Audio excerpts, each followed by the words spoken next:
I want to talk a little bit about how we can create safe spaces for conversations with our partner or our partners. Now, a really interesting thing can happen within long term relationships where over time, the closer that we get, the longer that we've been together, the more ingrained and enmeshed our lives become, the harder conversations can be. Let me describe that a little bit better. The more challenging that vulnerable conversations can become.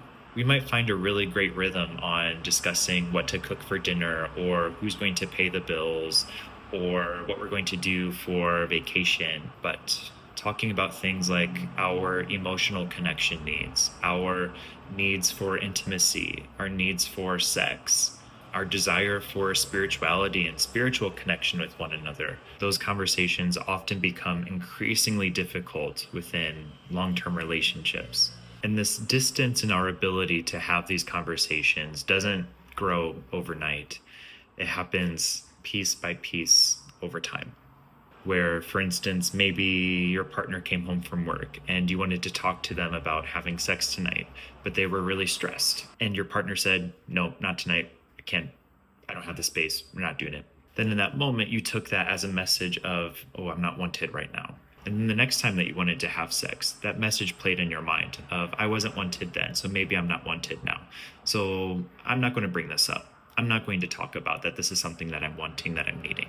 And then that distance that was planted started to grow a little bit. So then the third time that happened, we couldn't even muster up the energy to ask our partner or to have that conversation. So that distance grew even more. Pair this with the notion that the longer we are with somebody in such a close and intimate way, whether we are long-term partners or we're married or we live together or we're best of friends, the more that we get to know them, the more that we learn their hurts and their pains and their challenges, their difficulties, the things that have been tough for them throughout life previously. And so for us as empathetic people, we keep those things in mind and we use that as a perspective, as a lens to filter through the conversations that we want to be having with them. So when we have something sensitive that we want to bring up, we filter it through their lens of they already don't like talking about this.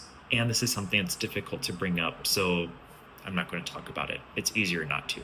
Add this with time and the fact that this can happen hundreds and hundreds and thousands of times throughout years, throughout decades of being together. We can see how quickly and how far that distance can grow to a point where we might be married, we might be in long-term relationships, we might be best friends. And it can also feel like we know the shell of one another. And for a lot of us, that's really sad. That's not what we want for our connections, our relationships, our partnerships. So how do we get that back? The cool thing is that it's absolutely possible to get that back. And we want to set the expectation here that just like how it didn't grow overnight, the undistancing isn't going to grow overnight either.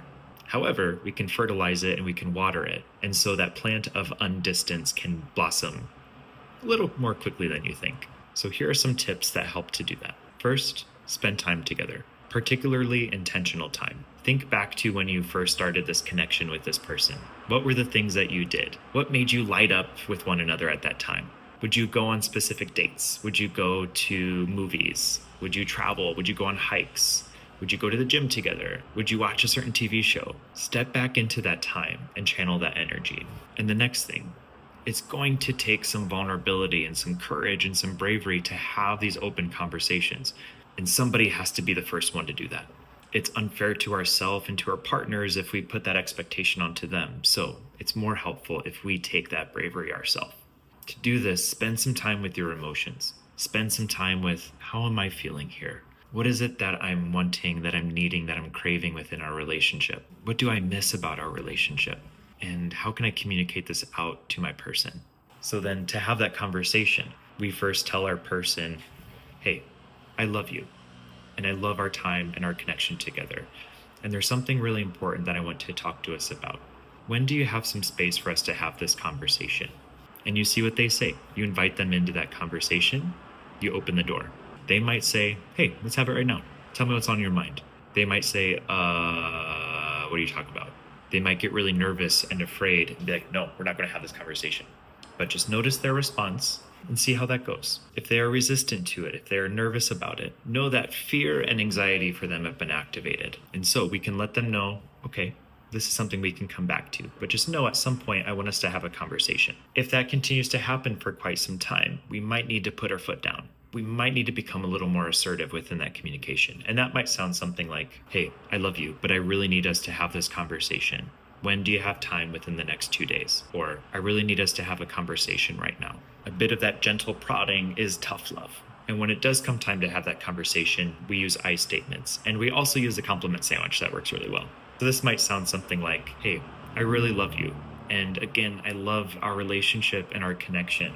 And I'm noticing that there is distance between us. And I especially feel that distance physically, romantically, sexually. I think back to when we started, and I get so excited and so giddy about the experiences that we had and the connection that we shared. And I'm sad that that connection isn't here anymore. What do you think happened to that? Here's what I think happened. And I'd also love us to cultivate that again. So how can we start to come back to each other? How can we start to return to each other? How can we get to know this version of one another that's right here and right now? I would love for us to be intentional in this process. Again, because I miss you. And I love you, and I miss us.